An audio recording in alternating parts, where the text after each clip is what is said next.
is up, and it's good. You're listening to The Extra Point, hosted by Phil Ruskin.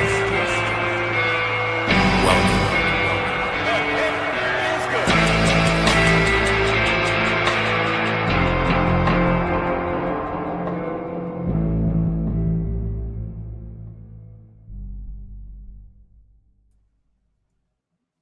Yo, welcome in. It is Tuesday, December the 2nd. You're listening to another episode of The Extra Point. I am your host, as always, Phil Ruskin, with my guy, Kendall VanDerBilt. Kendall, what up, my guy? Hey, man. Good to see you. Good to talk some Dynasty as we look forward to, hopefully, I think I'm going to see you in quite a few playoffs of our own. Congrats to those who have made the gauntlet. In Dynasty, the cool thing is, you can go years without hitting the playoffs, right? If you know what you're doing in redraft, I mean, every other year feels, it wouldn't feel good to me, but it would feel good to a lot of people. There's dynasty leagues where, man, you might know exactly what you're doing, and it might have been a 2-3 year hiatus, man. So I feel like it's special when your dynasty team is about to take you on that run. It feels a little bit like my Bears right now, where we're getting ready for something special here. So I'm excited to talk some dynasty start sits. I am in the midst of a 3-year rebuild in this league, and I have collected and traded and done all these things to where I have 4 firsts and 4 seconds and what is right now the 301. And I had last year 2 firsts, again, Hampton and Genty. I have Joseph Burrow with all 10 toes, by the way. Let's make sure that we know that.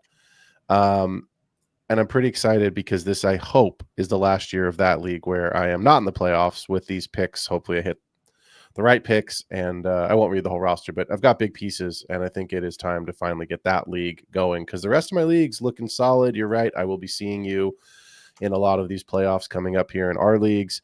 But for those that are out there that are in their leagues, this show tonight is like Ken and I were just talking backstage.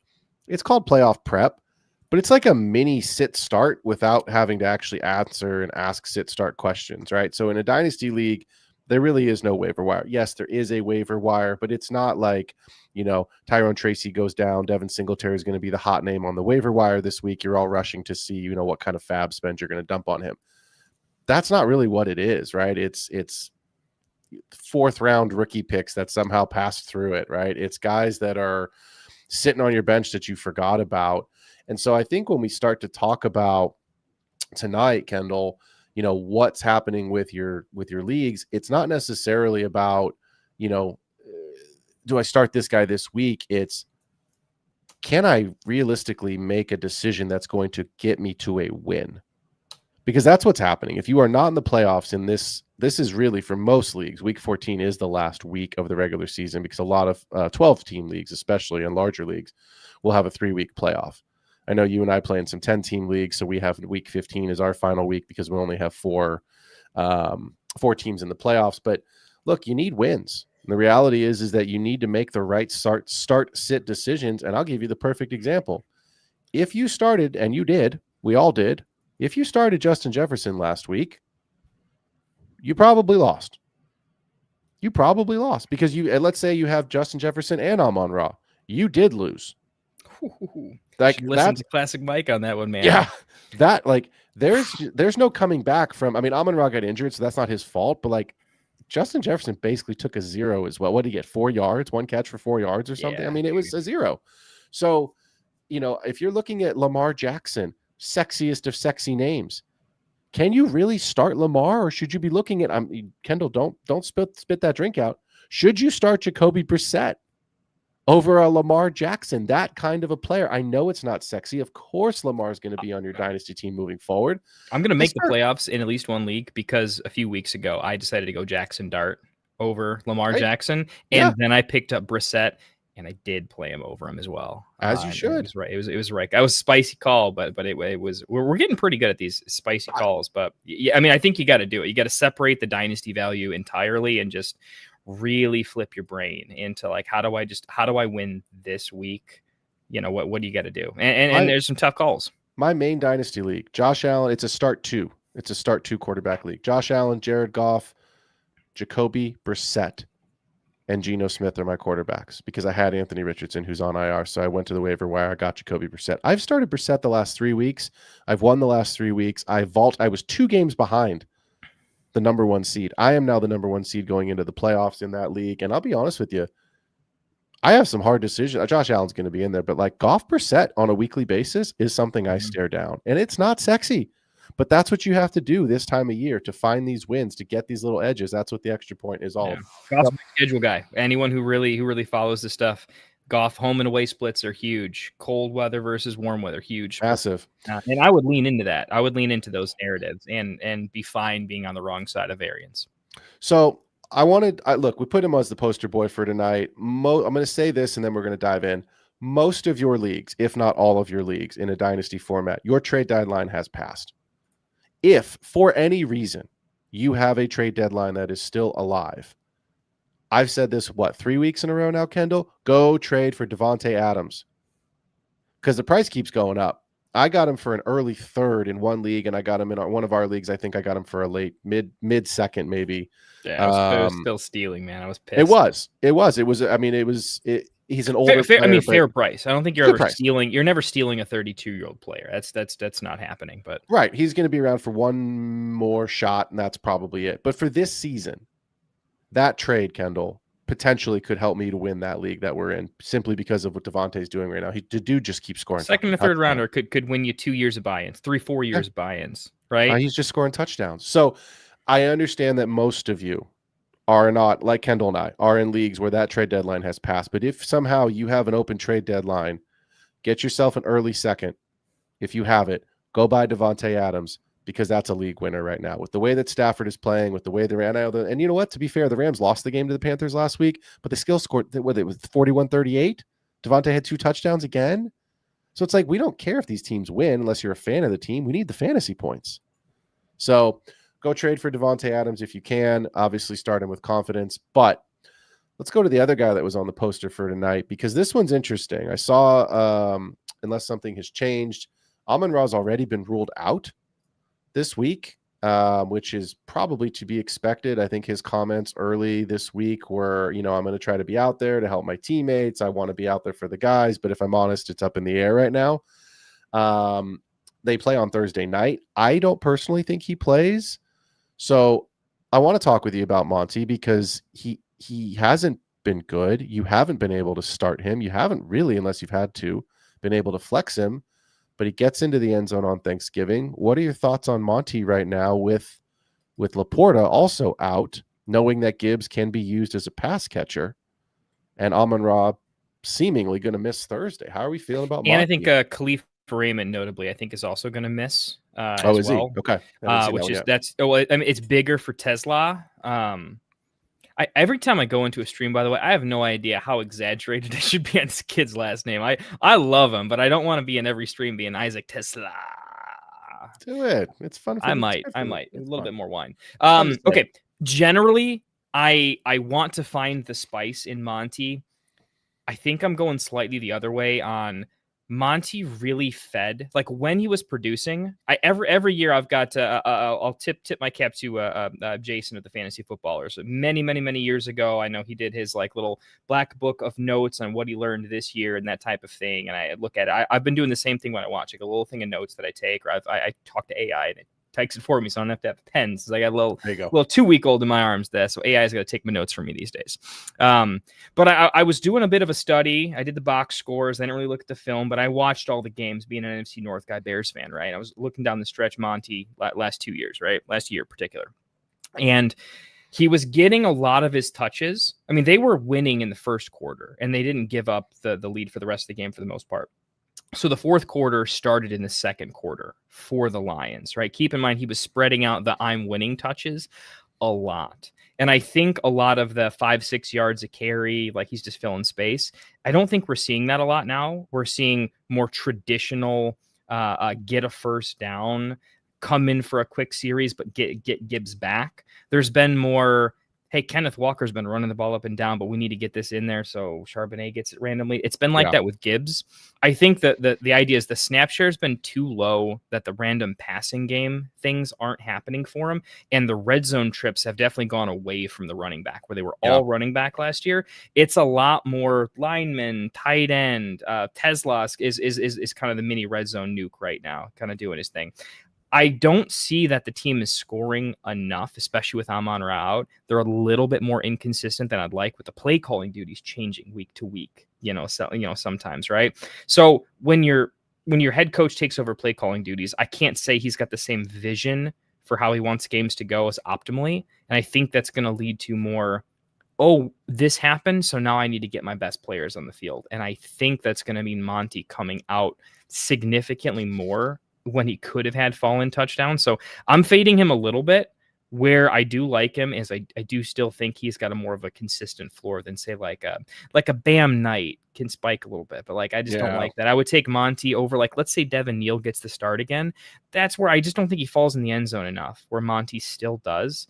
Going the other way with Monty, I'm saying Detroit's not in trouble, but I don't trust that if they get it together. I don't think that getting it together comes along with Monty as much as we'd like it to. It could, but it's going to be more matchup dependent. I'm not starting him if they're not projected by at least 5 points. I'm with you in the sense that they're not scoring enough points right now, hence why they're losing games.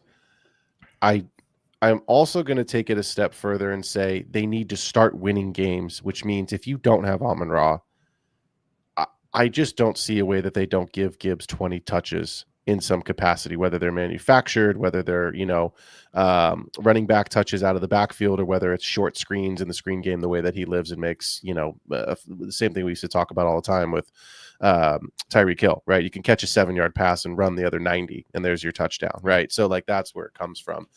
What I will say is this: Dallas this week, probably points in the game. The Rams next week is tough, but then you get Pittsburgh and Minnesota for the playoffs. So if you have Monty on your roster, it's probably the highest touchdown upside you can put into your flex, but I don't know everyone's rosters. So that's my caveat. That's my little star asterisk that I would put next to his name. It hasn't been good. It hasn't been sexy, but if Amon-Ra were to miss time more than just this week, I think that does raise the touchdown upside for Monty going forward, but you really need to see what Amon-Ra does. Because if Amon-Ra is back and they have to win games, I just don't see how they go away from Amon-Ra and Gibbs.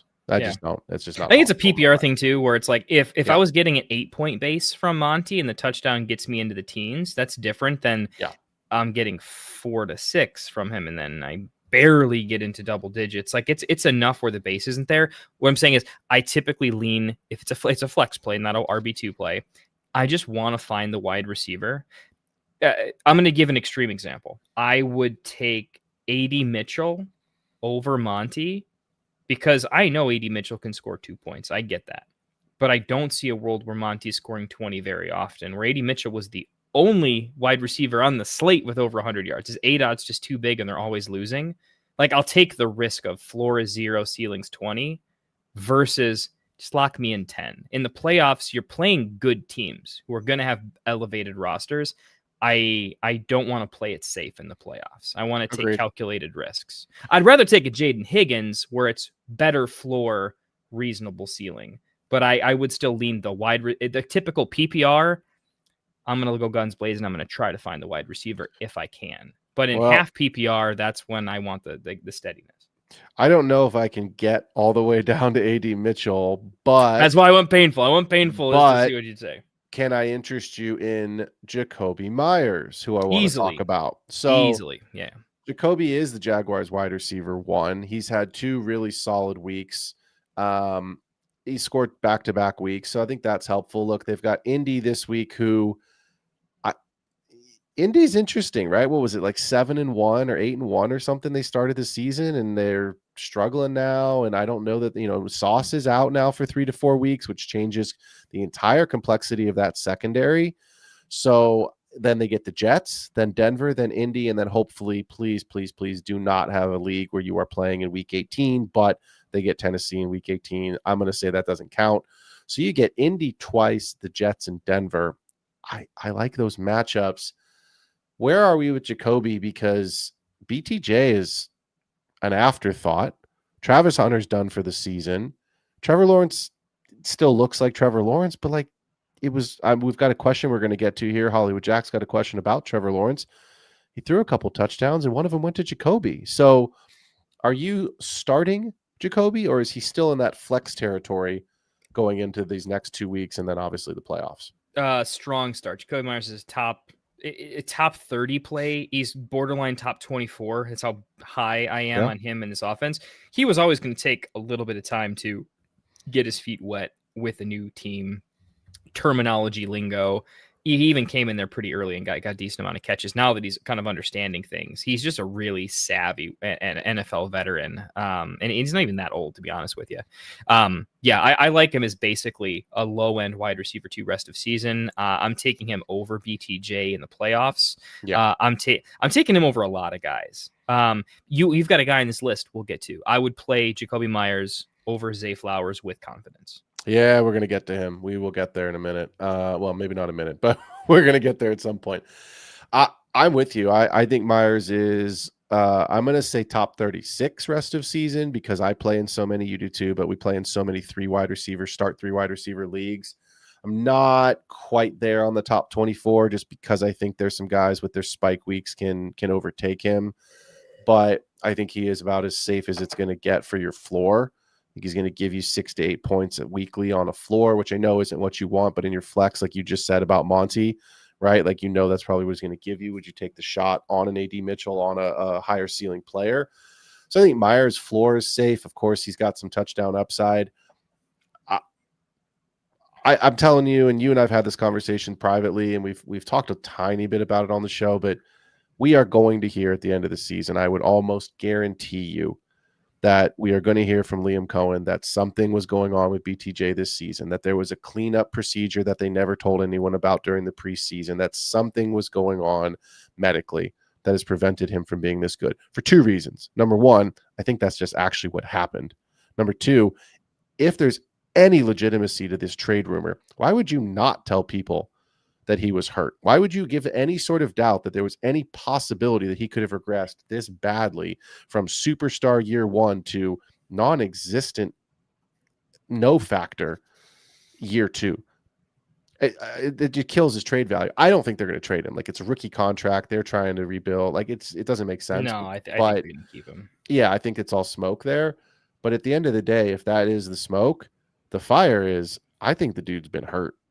And not like, oh, he's playing through injury. I think he had a fucking surgery and that they didn't tell anyone about it.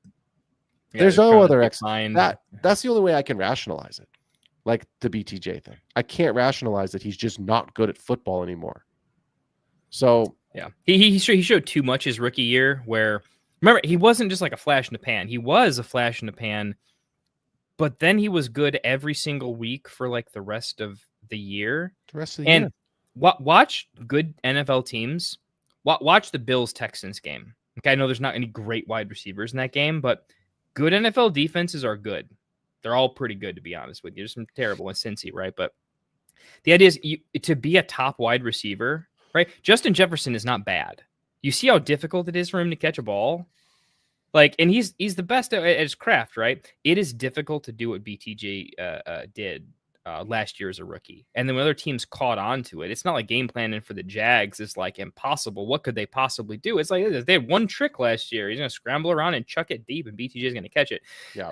Those were elite ball tracking skills, stacking a wide receiver, very technical, and his ability to do that to wide receiver, defensive. So, I think something's wrong with him. I also think the team just has these crazy vibes around it. Like, it's the most unpredictable team in the NFL right now. I think at some point it levels out. But in the meantime, when things are in chaos, we like to profit as dynasty minds and figure out who the most consistent piece is amidst that chaos. And I do think it's Jacoby Myers. Agreed. Yeah, 100%. So I think you can start Jacoby Myers for the rest of the way, and if you do it with confidence. And I'm going to move to another wide receiver, and this is one that I think you can start. I don't know if let me rephrase. You can for sure flex him. I think you might even be able to start this guy. And it's Michael Wilson.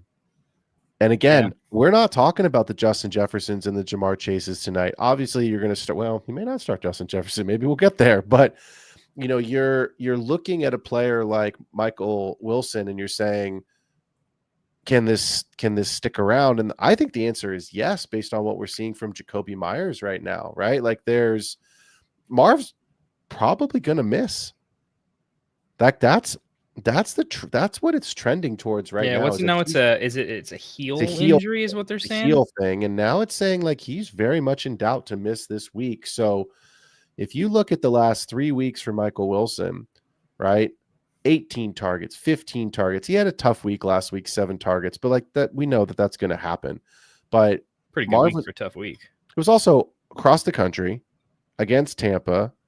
Right, the touchdowns didn't go his way. Marv was in and out of the line, so it's like a lot more 3-and-outs. Right, Jacoby had to come back late in the game to kind of make something happen. I think Jacoby had like 2.1 fantasy points or something at halftime because I started him and I was like, oh no, did I screw this up so badly? I did him over Baker. That was a big debate with the three of us on Friday, and thankfully we came out ahead on that one. And it was a lot of garbage time, but like garbage time wins fantasy games, and I'm okay with it. So.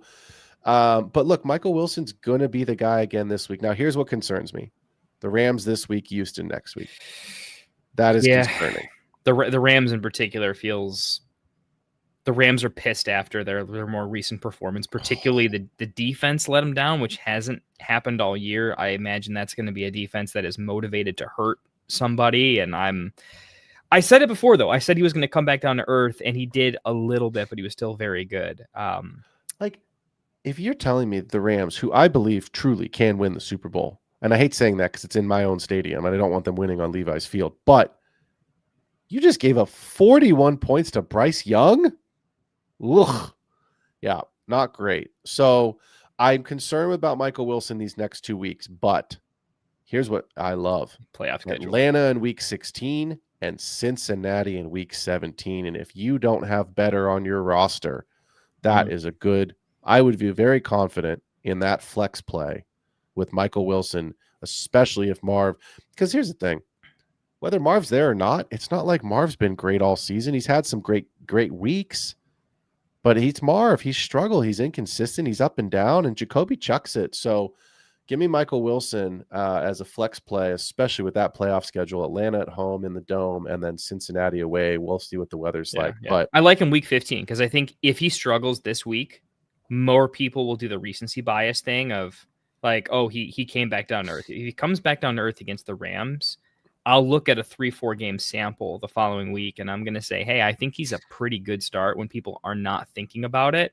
in week 15 if they go 1 week at a time. I think that's the wisdom here. Look, and if Trey Benson comes back, we're going to talk about him later. Offense could get better as a whole. Could get better. Quarterback is massive upgrade. This last 5-6 weeks or whatever has been the biggest. Like, dude. Kyler, are you really what's best for this team? Brissett is really making it look like the offensive pieces were always there. And I think you're the problem, bud.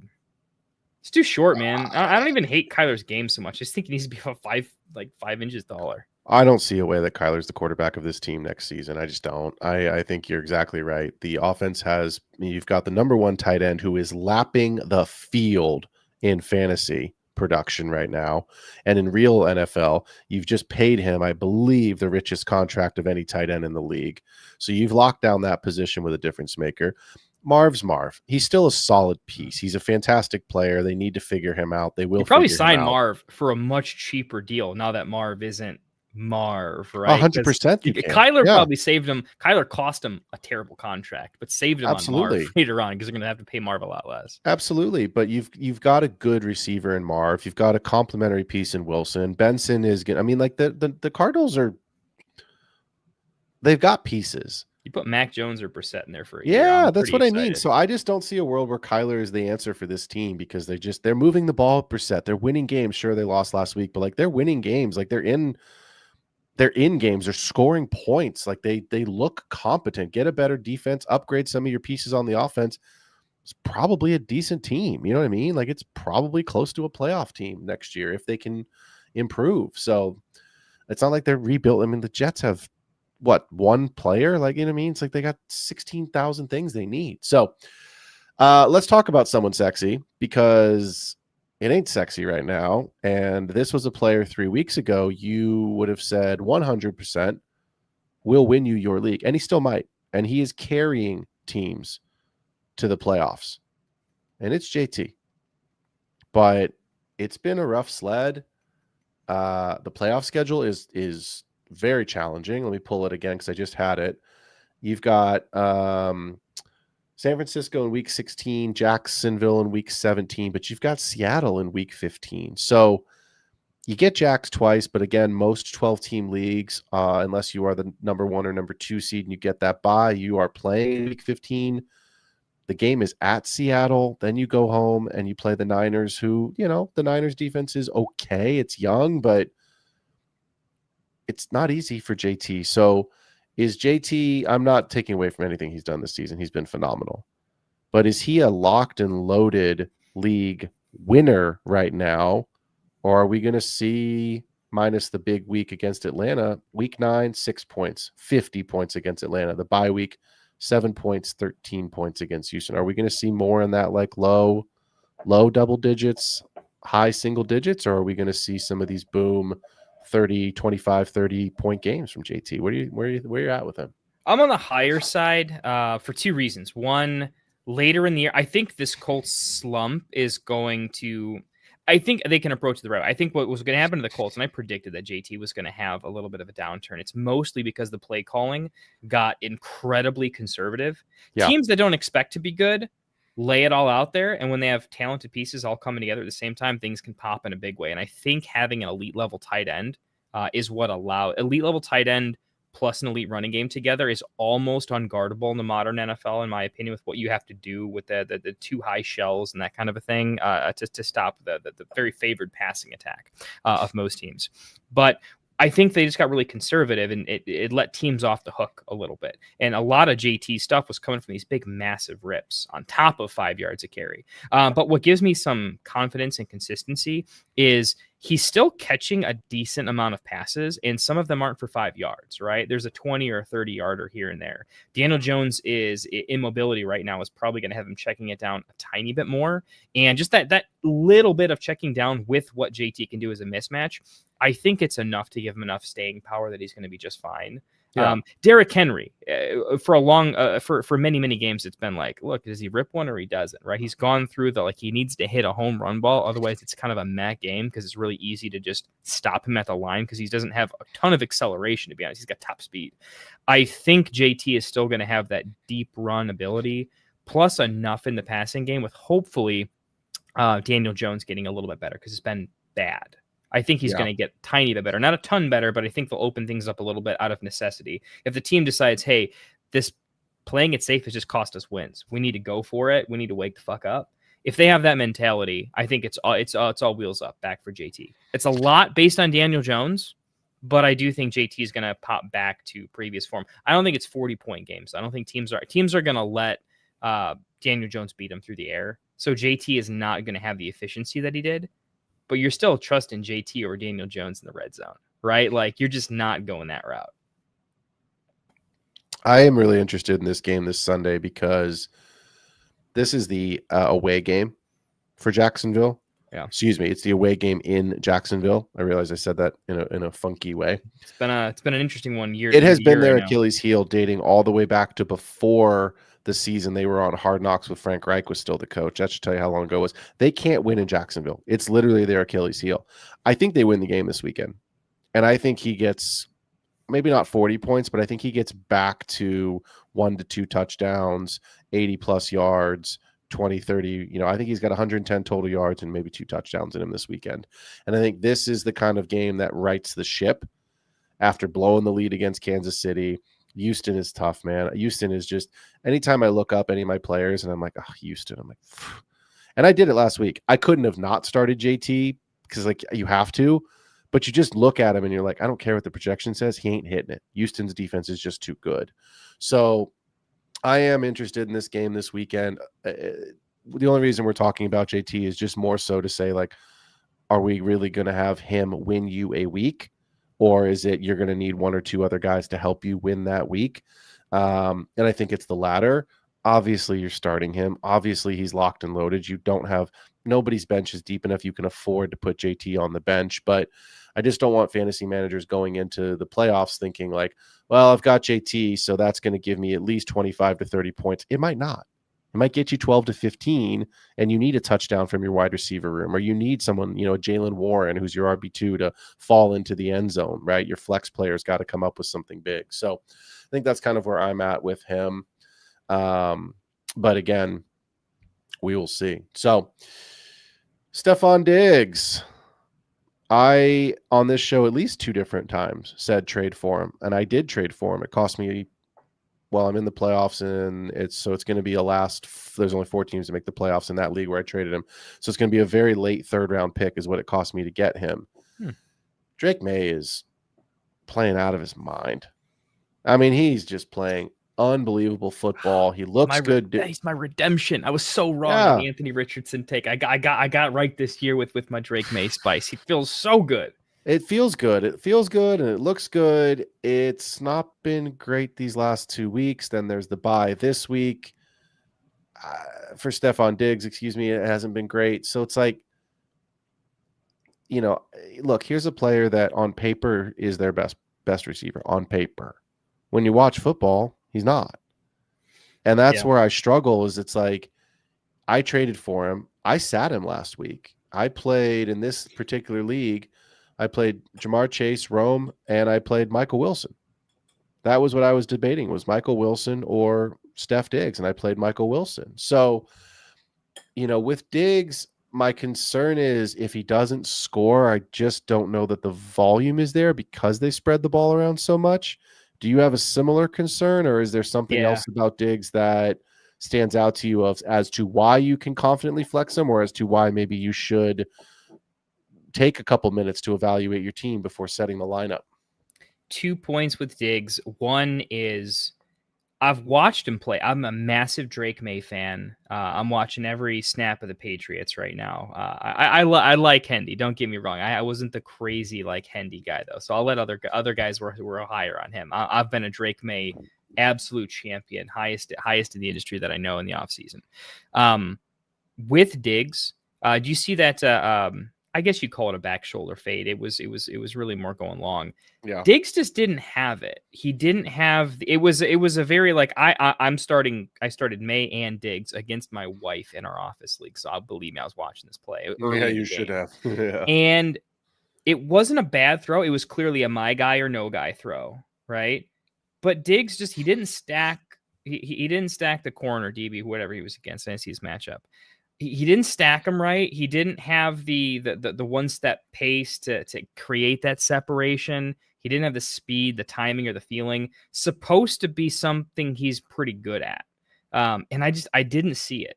I didn't see a player who's an elite red zone weapon. And I think that's enough of a step where I've seen it before and I don't see it now. And I think that's probably that step is gone everywhere. I think it's just enough that I don't think the 10 target games are there anymore because he's just not open. He's doing the Keenan Allen kind of. Every rookie is really good, and I'm going to call it Keyshawn Butte is a rookie in my opinion, right? He's just a young kid that doesn't really know what he's doing, but there are guys that are playing a little bit better, and there's good coaching that's situationally like I would love for Kyle Williams to be a thing. Okay, I'm not at practice. I'm not there, right? But I know they're getting a lot out of him, even on one play a game, right? It's a touchdown every time almost at this point, right? It's smart coaching. It's using a lot of people. It's doing the New England thing, right? I think all those reasons, particularly that Diggs isn't the guy anymore, so the red zone looks come down, and they threw him a gimme, and he couldn't come down with it. It wasn't a drop. It was just him not being a good enough wide receiver on that play to make it happen. And it would have happened for a lot of guys, even older guys. You're telling me that Devontae Adams in that exact situation in play doesn't catch an easy touchdown?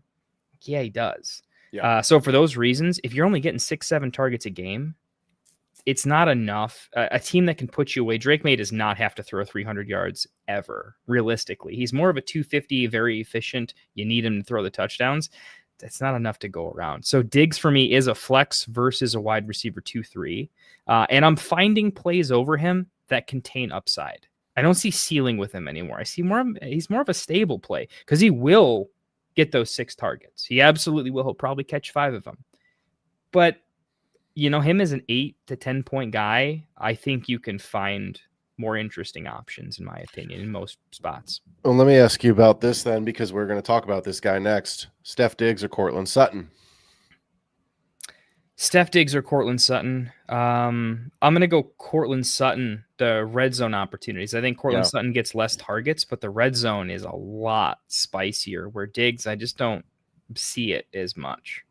Yeah, Cortland Sutton has been a pain, and it's one of those players that, like, if you were in on Bo Nix this season, you were probably in on Sutton, right? It's that relationship that we talk about all the time of, like, how can you draft Puka Nacua in the first round and Devontae Adams in the 4th round, and Stafford doesn't go until the 12th?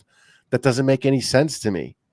Like, thank you, because it's an incredible value for us when we're drafting a player like that, right? But, like, how can the entire industry just have that much disrespect on one player, right? And so I look at a player like Cortland Sutton and I say, similar to Steph Diggs, if he doesn't score, you're going to be disappointed. If that game doesn't go to overtime the other night, and I know he had the touchdown before then, but it's like it's Las Vegas, Green Bay, Jacksonville, Kansas City. That's not, except for Vegas, that sucks. And there are people out there who have to, especially in a dynasty league, when you're starting 3 wide receivers, you have to make a decision on Cortland Sutton, either to flex him or to bench him, because you don't have better, right? So I'm curious, like, Kendall, for you, would you take a flyer on Jaden Higgins over a Cortland Sutton / a Stephon Diggs?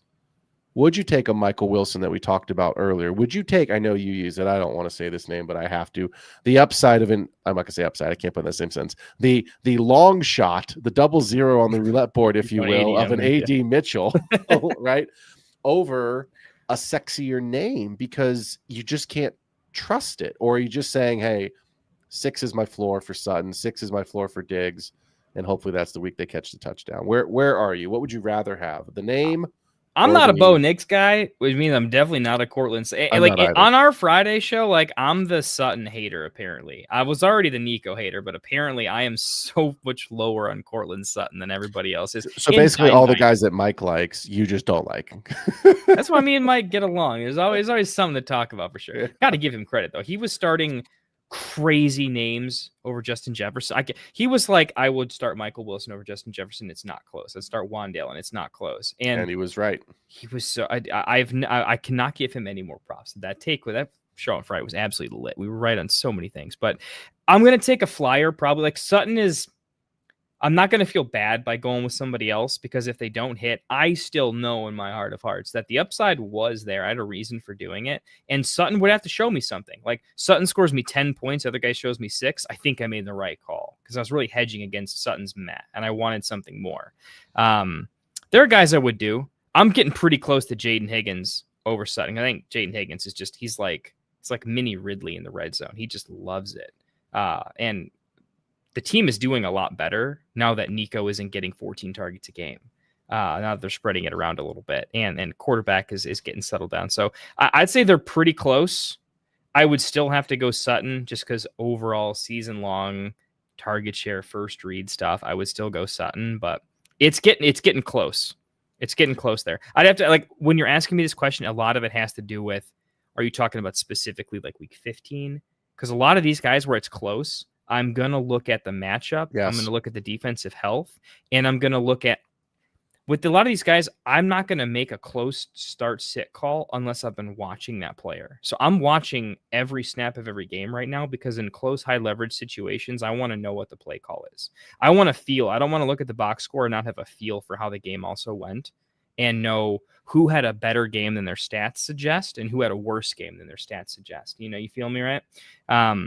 I want to know that I'm feeling a guy and his play. You know how, like, Madden online and stuff, it's like you can have I track this in FIFA. When a team gets hot, I want to play with them in FIFA because the ratings all go up, right? Yeah. I want to have that feeling with Sutton and the whole team. I feel like the public is in on them because they want these kind of underdogs in a way to win.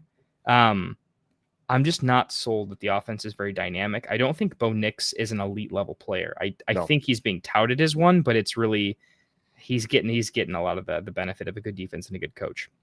So yeah, they're names I would start over. My family was in town this week for Thanksgiving. We were chatting a little bit last night, and I said, in the NFC, I think it's really hard to predict who's going to get to the Super Bowl because everyone is so good. In the AFC, it's really hard to predict who's going to get to the Super Bowl because I don't know who's a fraud and who's legit. And that's where I'm at with like the Broncos. Are they this year's Chiefs that just won a bunch of close games and they're going to get exposed at some point? I don't know that they're going to make the Super Bowl, but if they do, it could be another repeat of a blowout. And if they don't, I don't care if they're the number 1 seed. The Patriots, I'm starting to believe in because for a little while, I was like, they've got an easier schedule and like they're good, but like, are they really good? I'm kind of getting there with the Patriots. I'll be honest. They're winning and they're winning in fashion where I'm like, yeah, that translates. So, but the Broncos, I'm nervous about because we've seen their offense completely disappear certain weeks. Bo Nix, non-existent. So Jaden Higgins, you talk about playoff schedule at Kansas City this week. It's not great. Arizona next week in 15, Vegas in 16, championship week at the Chargers. Fire him up. I would take Higgins over Sutton right now. I don't think I am. Trust it. I didn't realize Cortland Sutton's not just his targets, but his catches have been really low when I'm looking at sample. Like I knew I knew about the 4 game, but I knew he was sitting right around. I remember seeing a lot of 6s in his box score, a lot of 6 target games, but 4, 1, 3, 4. I mean, that's a 4-week window of top 4 catches. And I don't love that 2 touchdowns through that many. It could be a little bit better. I look at Jaden Higgins. He's really more averaging 7 targets a game. It's just more targets. It's more consistency. He's got 2 touchdowns in the last 4 weeks, 3 in the last 6. But honestly, he could have caught 2 or 3 more in that time span. I think I'm more on Jaden Higgins for consistency. And if you're going to get 10 targets versus Sutton's like 6, the chances you can go for 2 touchdowns or 100 yards get up there. Like, you telling me Sutton gets 100 yards and a touchdown, I'll eat a shoe. Like, it's just, he's not getting the ball enough, right? So he's pretty capped. That's where I'm say like the AD Mitchell thing, at least AD Mitchell's going to he's going to out-target him. Guarantee you AD Mitchell out-targets him because they're losing in the 4th quarter. And I guarantee you he has more air yards. Even if AD Mitchell scores 1 fantasy point, he'll have more air yards than Cortland Sutton does in probably 2 games. Let's play a little game called Over-Under. I love my games. Ooh, okay. Over-Under. Has Zay Flowers had a game this season where he has had more than 7 catches? More than 7? Over-under. Line is 7. I think week 1 was his huge week. He had like 140-some yards, I think. But I think he did that on exactly 7 catches. I'm going to say no. 7 catches max. He has not exceeded 7 catches. Over-under. Zay Flowers has scored more than 4 touchdowns this season. No, I think it's under. I think he's only had like 2 or 3. He's had 1, and it was in week 1. It was only week. Wow, it was only week 1. Oh my goodness. Over-under. Zay Flowers has exceeded his fantasy where we play on Sleeper, his fantasy projection more than 3 times this season. No, I think it's more like twice. I think it's week 1, and I'll give him 1 other week. Week 1, and that's it. Just week 1. I know, week 1 was good. Don't get me wrong.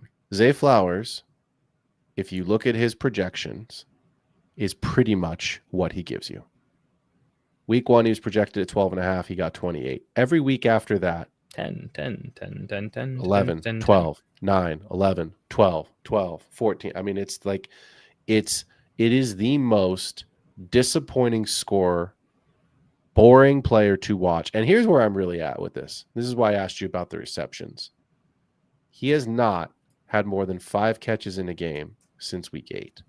It is now week 14.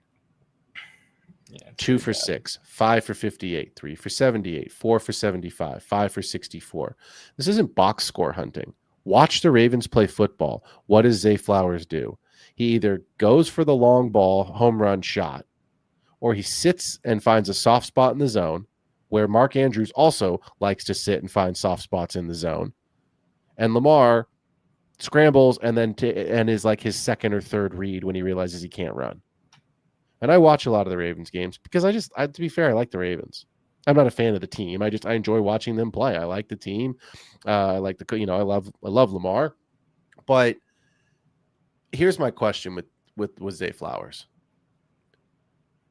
If you have a better option, would you bench him? Not flex him. Would you actually bench Zay Flowers?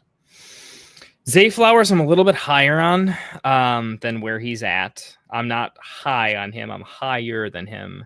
Mostly because I'm going to say a lot of the stats, right? The stats are leaving Lamar Jackson out of the question, and they're leaving the Mark Andrews touchdown away from it. That's why I asked you the question, because like exactly what you just said. The Ravens don't do well in the playoffs if Zay Flowers. I'm not even saying Zay needs to play better. I'm saying I don't think he's just not been open. I'd have to look at the PFF data, but I don't think that's the case. I really think it's Lamar's not playing great football. It's a Lamar problem. And he is favoring specifically in the red zone. Like there was a lot of broken deep plays, and they were all broken. Flowers actually was pretty good. And we're not seeing any of that. The Lamar that had something to lose. Zay was doing what he's doing on top of a few extra big plays, and that would lead to those 120 yards in a score games. Still only on 6 catches, right? He's a deeper ADOT guy, right? I was hoping Pearsall could become a Zay Flowers, and that would be good for him, right? So I do think better days ahead for Zay, only because Lamar has to get it together. Lamar's a guy I don't think that is going to take it lying down. He always wanted to be a quarterback, not a running back. All right, Lamar, every shouty show on the planet is saying you kind of choke in the playoffs every year. You're playing like shit, and your team needs you to not play like shit right now. It's put up or shut up.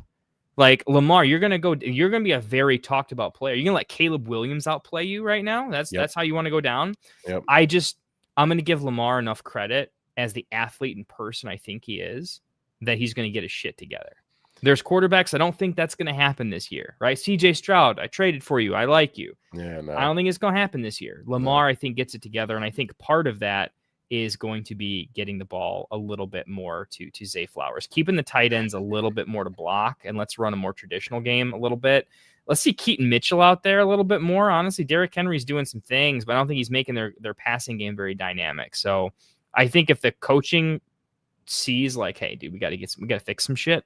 Look at how the Colts are using Alec Pierce. Just be a little more aggressive with Zay. I think they're going to be more aggressive. I would guarantee you Zay Flowers will have a 100-yard game before the end of the year. I will take that bet. I will take that bet that he doesn't. And here's why. Pittsburgh this week, we'll see, but could be Jalen Ramsey. Cincinnati next week. There's your shot at a 100-yard game. New England. Except Cincinnati is going to be tight end central. I think Andrews and likely score. Probably not Zay. And this is it, right? And then in the playoffs, the real playoffs, semifinals and finals, New England and at Green Bay. Good. New England takes away your number one weapon, and Green Bay rushes the passer. So that's the reason why I asked you this question: is would you sit him down? Because here's where I'm at. Likely looked good last week. You hit the nail on the head perfectly. Andrews has been taking the touchdowns, and then obviously we know that Derrick Henry's going to get the rushing work. So if Flowers doesn't score, and he hasn't since week 1, and the volume comes down, and you see another week like you had last week against Cincinnati, he's not exceeding his projections. He's not hitting big home run plays where he's taking the top off a defense like a dart throw player. I'll use AD Mitchell since we've referenced him, but like a player that could just what Rashid Shaheed used to do every now and again when you get pissed off that Olave wasn't doing it, because Shaheed would go for 2 for 78, but both of them were touchdowns because they were big bomb touchdowns. That's not what Flowers is giving you right now. And in the playoffs, we all play to win. That's the dumbest thing I ever said, but I'm playing for the touchdown upside of my players to give me the best chance to win. I'm probably still going to have no choice, as most people are, to flex Zay Flowers because, again, you probably don't have better. But if you are looking for touchdown upside, especially off, like maybe you, it doesn't matter because there's so many, 3 or 4 weeks left, but maybe you play against someone who goes off in one of these Thursday night games, right? And you're down 20 points after Thursday night, 25 points after Thursday night. That's when I would consider throwing somebody else in there and potentially Zay as my cut casualty. AD Mitchell, baby. Yeah, Let's you go. might. That's my point. You might need to do that. It's not sexy. You're going to hate yourself if you look at that lineup and you're like, oh, this is really what I have to do. But you have to win. And I don't know that the touchdown upside is there for Zay Flowers. If this is week 6, sure, we're not having this conversation because we know there's 12 more weeks in this, 11 real more weeks in the season where we can get it fixed. But this is week 15, week 14, 15, 16 we're talking about here. We're like, you have to win this week to get into the playoffs. And next week, you have to win or your season's done. So I don't know that Flowers represents the best option at the wide receiver position to push me over the top to win. So we talked a lot about these receivers. Let's switch gears to the running backs here. And then we've got a couple questions in the chat I want to get to wrap the show. I want to talk about Jaylen Warren. Again, we're not talking about big sexy night. We talked a little bit about JT, but of course you're starting Christian McCaffrey. Of course you start, you know what I mean? Like, come on, I don't want to talk about these guys. Rodgers is injured. The offense looks bad. My biggest concern with Jaylen Warren is this. It's Kenneth Gainwell. Yeah, I was going to say, I like Gainwell a lot. It's Gainwell is playing good. Gainwell took all the PPR upside away from Warren. Me and you owned a lot of Warren. I'm in a lot of leagues with you. I know you've been a Warren guy for a long time. Yeah. I picked up a share off of you. I think I paid pretty fair price for him. Yeah, you hit the nail on the head. Gainwell and the catches just limited. He became Woody Marks all of a sudden when I thought he was a tier above and I thought he could be a 5 target a game guy on top. I thought he was basically a version of Chase Brown, kinda, where he can have all the catches and be a very competent runner. You see the hurdle play the other day, like he's a good runner. He can't have it both ways now, and it just I sat him for some other high upside options. And he kind of did. He just had an okay game. What, it was like 12 fantasy points or something like that. Let me give you some names because this is realistically what I think people are going to have to make decisions on here coming up in the next couple of weeks. Okay. Let me give you some names here. Jaylen Warren, Kenneth Walker. Warren still for more touchdown outside, but Walker was the name that I heard. Where if Walker gives me 18 carries the next game and plays a little bit better, like Walker's a guy that can get me the carries and more catches. He can be a better version in the timeshare. I would start Gainwell, just not week 14. I could see a lot of games where week 15 I would do that. Jaylen Warren, Travis Etienne. Ooh, I mean, I'm a Bashal Tootin guy, but ooh, wow, that's a week by week for me. I have to know the split with Bashal Tootin. The guy I'm looking at there is not ETN. I'm looking at the snap share, and I'm looking at how is Bashal getting involved. If it looks like ETN is seeding, yeah. If it looks like Bashal Tootin's occasionally there, and CD is, or I think CD, and ETN's more or less the guy, I'm actually leaning ETN there for a guy that has more explosive long play and much more of a goal line role than I think Warren has. Jaylen Warren, either of the Patriots running backs. I got to sleep at night. I'm just going to start Hendy. I mean, the reason I'm asking these names is because this is probably what dynasty rosters look like.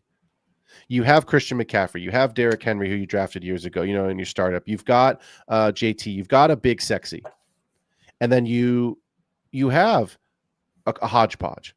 You have Etienne and Walker and Warren, and that's your running back room. You used a first-round pick on Henderson last year to add to, your room, right? So not everyone's sitting there blessed with a Christian McCaffrey and Bijan and Christian McCaffrey and Gibbs, and you're like, oh, my running back room's set. I'll figure out my flex positions later. No, you probably have one of those 3 names, or a Breece Hall. You have a big name that you took in the last couple of years in your team, and then you're piecing it together.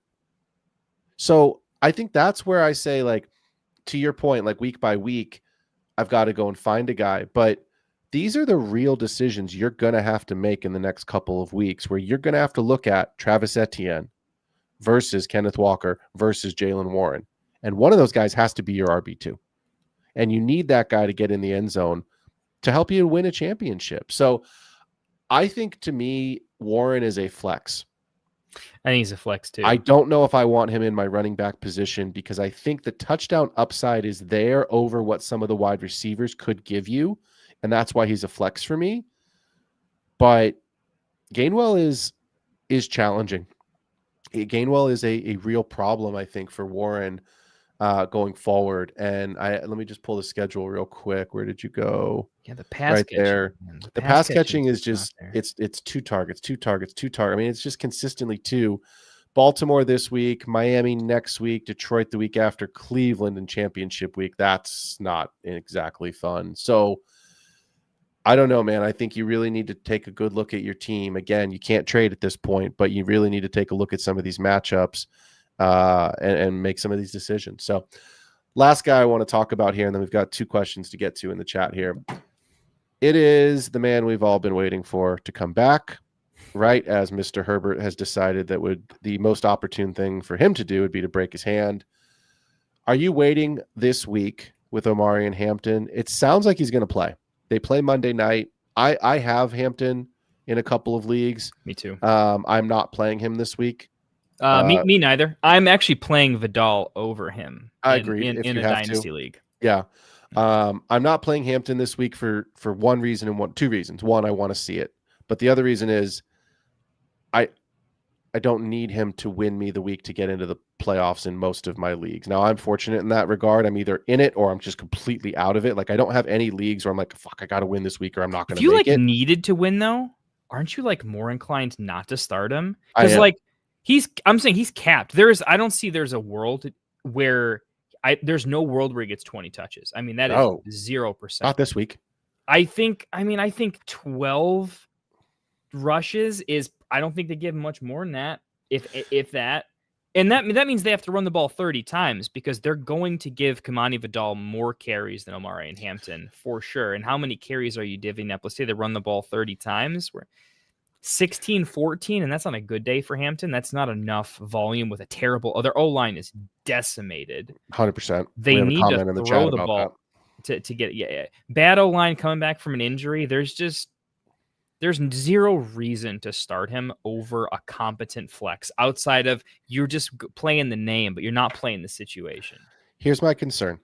I think fantasy managers in Dynasty, it doesn't matter because you've obviously had him, you're keeping him, you're not doing anything. In redraft, I think the people that had him on IR for the whole season that are going to make the playoffs are looking at the name and they're going, that's my X factor. That's how I win the championship this year. They remember the Hampton right before he got injured, which was full breakout, looked like Sherman. And I think those folks are going to be disappointed because they're not going to rush him back this week. I don't see a world where they just give him everything next week going forward and they just completely go away from Vidal. We don't know what's going on with Herbert. At least I haven't seen anything that said what's going on with Herbert this week. No, I've checked every news outlet. Yeah, the news will come out tomorrow. Yeah, they didn't even practice today. It's Tuesday, right? So it's like they're not going to say anything unless they have to say something, and they don't. His status for Monday night's game will be determined later in the week. Yeah, that's exactly what we thought. So here's what I need to see this week from Hampton if he plays. I need to see that explosiveness. I need to see his ability to cut, because that's the biggest issue with that ankle is, can I go east-west? And when I do get to be let me try that sentence again. When I am able to go north, how quickly can I go north? Right? Because he's going to have to ramp up. He's not in football shape. He's got to get, like, there's so many factors. This is the coach in me coming out, not the fantasy analyst. The coach in me that says the player, Omari and Hampton, has to get himself ramped back up. So I think if you are hanging on to Hampton in any format, your best opportunity to see the biggest result is probably week 17 in championship week. And hopefully you're playing in it. But I don't want managers to just plug him back in there, assume that you're going to get what you got pre-injury, and that this is your ticket. This is your golden Charlie Chocolate Factory ticket to your championship, because it may not be. You might still want to look at, again, it's not sexy, Jalen Warren might have higher touchdown upside. Kenneth Walker, Kyle Monungai, DeAndre, your guy Swift. You know what I mean? Like there may be other guys who on paper aren't as sexy names, but may have some better options for you to win a championship at the running back position. So we're both saying we're both pretty conservative on him. I'm looking for the pass catching with him. That's I want to see, like, can he just be out there and get 4 catches for 4 targets? Because Vidal is just not a good pass catcher. Yeah. And if the team looks like it could benefit a lot from dumping off to Hampton and he's good enough, that's where I'm like, okay, wheels up the rest of the season. We're good to go. But I'm not doing it the week. Really. It's the Eagles this week. It's the Chiefs next week. I was more willing to start Bucky this past week than I am Hampton this upcoming week, mostly because the team desperately needed Bucky. The team needs a healthy O-line more than need Hampton to fix the O-line. You know what I mean? Like Vidal looks good. Like what team is like, yep, let's take touches away from this kid that we thought was a nobody that's actually really good. Like if I'm like, you're a coach, right? I mean, what does it do to a player that has played his butt off for you, gotten you like legitimate wins, is playing good? He's young. You're paying him nothing. I mean, he's not wearing the bling. He's getting paid nothing. You're still giving him the nod that, hey, even though that's Omari and Hampton over there, you've earned this. Now Hampton's got to earn it back, and he probably will. But that's how we're going to do this. That's how we got the best out of Swift and Monungai from Ben J, is really making them beat each other, doing the 6-man thing. Here's what's concerning. Sorry, I just lost it. Where'd it go? Oh, right in front of me. Here's what's really concerning. Chargers, Eagles, challenging. I think the Chargers have one of the hardest schedules of any team left in the league. Dude, that's such a mismatch too. The Eagles front against the Chargers line right now. I mean, that could be Hampton a lot. Scares me for Herbert. Herbert could could be bad for him. Hear me out. Currently, as we talk today, Chargers are 8-4. Broncos are 10-2. Chiefs are 6-6. I would be willing to bet you Herbert doesn't play this week in order to get healthy for next week against the Chiefs. Yeah, that's the game for everything. Because that game puts you in it or puts you out of it, right? Because at this point right now, I have to assume the winner of the North is going to finish around 8 wins because they're all 6-6. Bengals are out of it. They're not out of it, but they're far back. Chiefs have the huge game against Houston this upcoming week. But then you've got Eagles, Chiefs, Cowboys. Okay, Houston. That's championship week for fantasy, and then the Broncos in real life football. That is a gauntlet. And 2 of those are division games that you have to win, and the Chargers can make the playoffs. I don't know with that offensive line and with Herbert being banged up that he plays this week. I don't, because I would rest him unless they feel like he can actually play and the hand isn't going to be a concern. Rodgers played with that cast last week. It's a non-throwing hand, so it is possible, but we don't know the severity of it yet. So I'm telling you, man, that Chiefs game next week has got to be what they're looking towards, because you win that, you're probably going to the playoffs. So I would think so. I don't know. It's rough. And this is what concerns me for Hampton. The Eagles this week, Chris Jones next week, the Cowboys, Quinnen Williams. The Cowboys can all of a sudden stop the run. Actually, they look kind of decent. And then you got to play against the Texans. So if you are in a redraft league and you sat there in any format really, and you said, "Oh, Mario and Hampton, he's my ex," man, that schedule scares me. I'm more excited for the pass catching but that's what's my turn. I like running through the air, and I do think that's a viable strategy when your O-line is this paper. Agreed. Yeah. Speaking of players that need to win this week, Hollywood Jack 509, he says, "I win and I'm in." Drake May's on a bye this week. He wants to know, do I trust Lamar or do I add Trevor Lawrence? I have the top waiver this week, Mitchell or Higgins. My wide receivers are Ladd, Odunze, Flowers. I need to sit Odunze full PPR. There's 3 questions in there. Lamar or Lawrence? Lamar, hands down, not even close. I can't do it with Trevor. I can't. Another thing is, this is also saying that Lamar is going to go like a 5-game stretch of completely irrelevant. I don't think it can go on forever. I've never seen it happen before. I think it's more likely that it ends week to week than it continues. And I can't go down as the guy that decided Lamar's in a slump. Like, just think of the person you're going to be at the end of a game when you're like, I did just pick up Trevor Lawrence over Lamar Jackson. When it doesn't go right, you'll never forget it, right? I think it's too tough. I don't think Trevor Lawrence, in the easiest matchup he could possibly have, put him up against K-State, and I don't know if he has a good game. I just don't know. Like, could that be the ETN 2-touchdown Bashal Tootin game and he still throws 2 picks? Like, I'm not seeing enough. I don't see enough upside. Lawrence's good games aren't like a top 3-4 quarterback. He's hitting like QB7 when he's playing good. That's not enough for me. I need more upside than Lawrence. I'm going to start Lamar, but it's close. And here's why it's close. There is no Sauce Gardner. And that is a boost. I get that the Colts, like, they're at home. The Colts have struggled there. I know they should win this game. They should break their little curse of losing in Jacksonville. But you also run the risk of that. Lamar has Pittsburgh, and you run the risk of this being a typical AFC North battle that's 13-9, because that's what it's been lately. So I'm with you. I'm going to start Lamar, and I agree. At some point, he's going to pop. I think it's going to be next week at Cincinnati for 2 reasons. One, it's Cincinnati's defense. 2, that's another extra 2 weeks, 14 days for Joseph to get all 10 toes underneath his body, and hopefully we have a 50-49 game like we deserve with the Ravens and the Bengals, because everyone's been waiting for that. And that's very possible with Lamar and Joe Burrow, right? But so I'm with you. I just don't think it's as big of a gap as maybe as you're confident it is. I think it's closer. I think Lamar outperforms him, but only by a couple points. I also I'm also doing like there's 2 quick takes here. One is if they both play bad, you lose. You just lose. That's just, it's just an acceptable outcome, right? When they both play good, you might still lose with one. That's true, and you might lose with Lawrence. That's right. If they both play good, like, you win. Like with Lamar could put up 30. He could put up 40. He's in a tier where, like, we have like a bunch of quarterbacks in the league where a good game for them is 4 points away from a bad game. They're just kind of right there.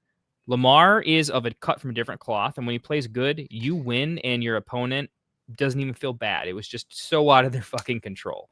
I think that's the take here. If you gave me a different name that was up there with Lamar, but not quite, that's we having a much different conversation. But his ceiling's just too damn high.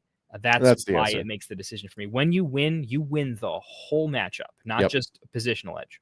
No, that's it. The answer is the ceiling for Trevor Lawrence is not what Lamar's is. So I'm going to make this real quick. A.D. Mitchell or Jaden Higgins. We already talked about that a little bit earlier in the show. It's Jaden Higgins, and that one I don't think is close. But here's my take on this next question. His question is, do I sit, wide receivers are Ladd, Odunze, Flowers? He says he needs to sit Odunze. I said Flowers. I would say Flowers. Yeah, and I would also say you need to look at Ladd, especially if Herbert doesn't play, because that's a Monday night game. So for this answer, this guy says, I win and I'm in. I don't know that I want to be sitting there on Monday night waiting for, I don't know who does the Monday night countdown anymore, but Jason Kelsey to frickin' tell me if Herbert's in or out, because I bet you, Kendall, Herbert's game time decision on Monday. So if everyone's healthy and if Herbert was playing, I would sit Flowers and I would play Higgins over Flowers. Yeah, I think Ladd's in either way, only because I think with a QB change, I think Ladd plays a lot in the slot, and he'll actually be the short range solution. I'm fine with that. To fix the O-line issues. I have to do some homework on that, and I would in this case. I'm fine with that. But I would actually play. I think Rome's actually. I know it's been stinky. It's been really stinky, but I actually think Rome's a pretty good spot. Rest of I think it's your safest play. So. Last one here, and then we will wrap. Galaxy Pickers. I have a bye this week. I'm not sure what that means, but I think the idea is I think it's a roster manipulation question. Okay, I have Waller in my IR spot. My droppable players are Tootin, Corum, Dobbs, Burden. Who would you drop? I planned on waiting till next week to see if anyone gets hurt, so I have a bye. Dropping Dobbs. I will never win a championship with Dobbs unless that is just how paper thin my team is. Jaden Reed's coming back healthy. Dobbs looks like he's fully taken a backseat to Dontavian Wicks in high leverage situations. Christian Watson's back again as the wide receiver one. Dobbs is like the fourth option at this point. He's lost all of his upside with Christian Watson coming back on the scene. And then Jaden Reed back on top of it. Dobbs shrivels up. Might he have a good game here and there? He might. But you got to keep Tootin and Corum because they're one injury away from being very good. Corum was almost playable without an injury. If an injury happens, I mean, holy shit. Like, Corum is easily safe. And Tootin has been, I mean, I'm in on Tootin, but if an injury happened, Tootin is quite capable, and the team drafted him to kind of be a serious option. Burden, because again, we always knew Burden was going to pop at some point. Rookies tend to do this. If Burden exploded last week, 8 for 10 or something, we'd be having a different conversation. Dobbs is just so blah to me. I'm just never starting him. Dobbs and Burden are going to have the same stat line unless Dobbs scores. Yeah, I mean, I just like Burden more for like upside purposes. I think Dobbs has zero upside right now, where Burden actually kind of does. You tell me DJ Moore goes down with an injury, Burden couldn't pop and have a game. He could. If I didn't have Michael, I said earlier, I started Michael Wilson over Stephon Diggs in a league last week, but I looked at Luther Burden for a couple minutes and I was like, no, it has to be Michael Wilson. But because Marv was coming back and I was like, is he going to repeat this? 18 targets, 15 targets. And he still wasn't great, but I was like, Burden's in that like Mechie tier of like, dude, things can happen. Question. We got a late question edition. We'll get this one in. Country Boy Jazz 9423 12-man PPR. 1 quarterback, 2 running backs, 2 receivers, a tight end, and a flex. Who are we starting here? Kendall. Mahomes. Mahomes. Yeah, Mahomes. CMC. Well, you can't start him this week. Jones. Aaron Jones, Kenneth Walker, Benson, and Chris Rodriguez. Wide receivers are Olave. Diggs is on a bye. Pierce Jennings is on a bye. He shouldn't be on your roster anyway at this point. Scary Terry and Chris Godwin. And AJ Barner and Darren Waller. So the AJ Barner one's pretty easy because Waller's out. Yep. It's got to be Barner. I like the Rams D quite a bit. I'm just kind of setting and forgetting for right now. Agreed. Quarterback sets itself. CMC out. Who's your first 2 in on running backs? And then we got to decide a flex, right? Because I think Diggs is for sure in, and then it's Well, Diggs is on a bye. Oh, Diggs on bye. So wait, this is Olave and Pierce. It's Olave and Terry. I misread the wide receivers. That's actually a little more difficult now. Yeah, it's Olave and Terry for me at wide receiver.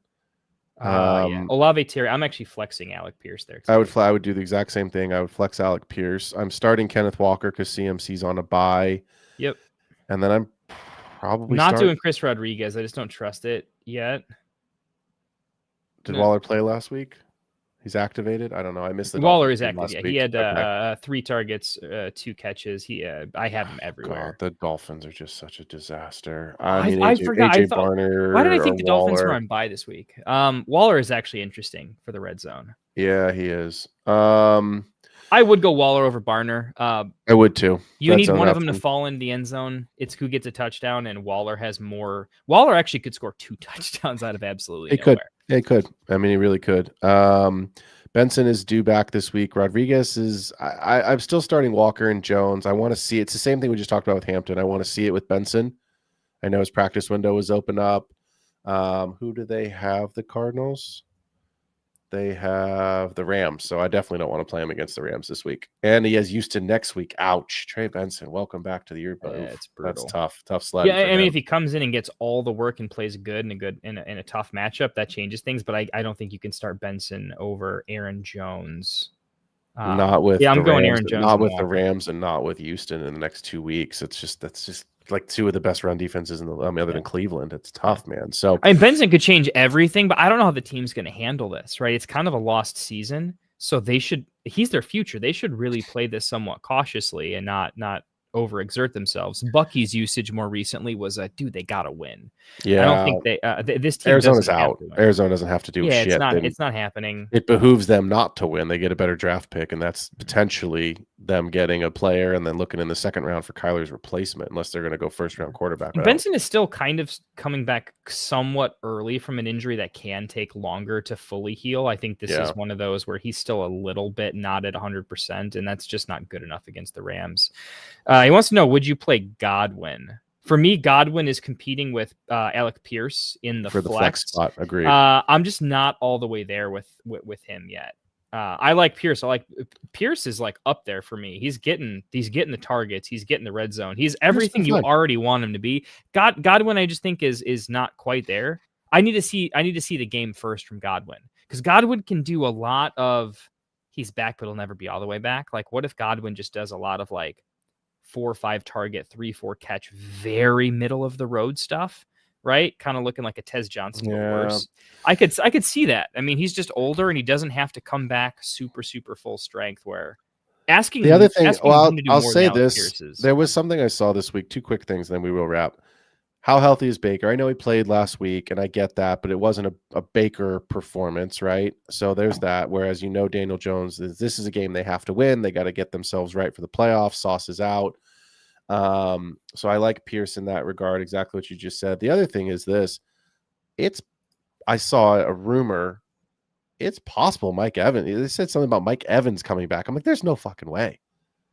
They're like, Mike Evans practiced this week. And I was like, there's no way he's coming back. So I just go figure out what's real on Twitter and what's not. But I think it's some gamesmanship. It has to be. I cannot see a world where Mike Evans plays this week. I mean, if he's practicing, fine, that's different. But like fucking with people, like they're like McMillan could come back. He could come back. I heard Adrian Peterson might come back too. Yeah. Barry Sanders. Yeah, exactly. Yeah, he will at some point. They're screwing people. Country Boy, I know you see your last question there. Clearly Olave and Terry are locks for us because it's 2 wide receiver, and then we both have Alec Pierce as your flex. Jennings is on a bye anyway for the Niners. So and Jennings. And we don't really like Jennings that much. No, you shouldn't be playing him anyway. If there's a waiver wire, if this is a redraft league, I would go find somebody better. Especially a big thing.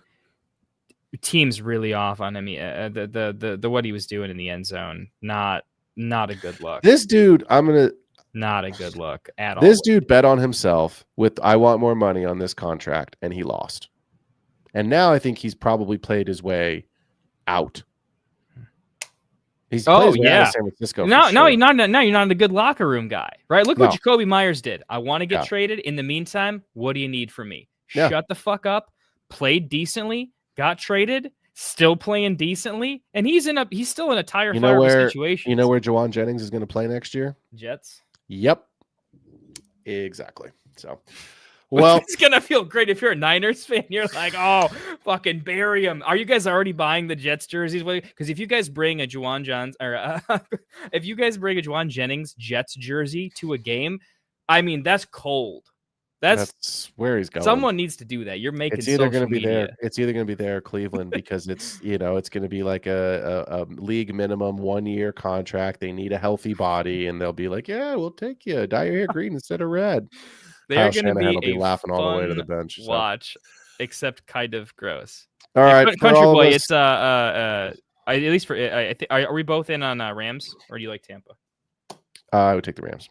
Rams easy. Yeah, I would take the Rams. So, all right, let's do it. Let's wrap it. For all of us here at the Get Right Fantasy Network, for myself at the Extra Point and my guy Kendall, appreciate everybody being here tonight. We will be back next week. Tune in on Friday for all of our sit starts for the weekend because this, for the most leagues, is the last week of the regular fantasy season. We need you all in the playoffs. We want you all in the playoffs. That is our job here, is to get you ready. So tune in this Friday as you get ready to set those lineups for the weekend. Kendall, talk to you soon, my brother. Otherwise, we out.